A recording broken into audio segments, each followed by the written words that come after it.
You ask Tiger to calculate. This deals with linear inequalities with one unknown. The final result is h equal or greater than 4. Let's solve it step by step. Simplify the expression.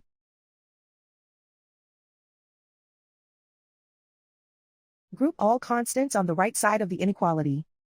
Subtract 112 from both sides.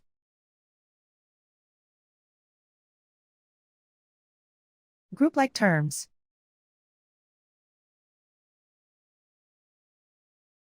Simplify the arithmetic.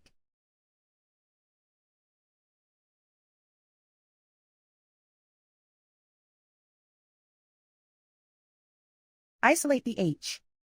Divide both sides by 16.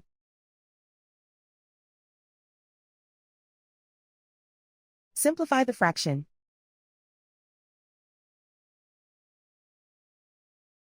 Find the greatest common factor of the numerator and denominator.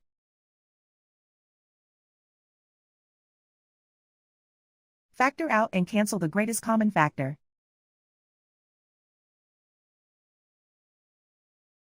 Plot the solution on a coordinate grid. And so the final result is h equal or greater than 4.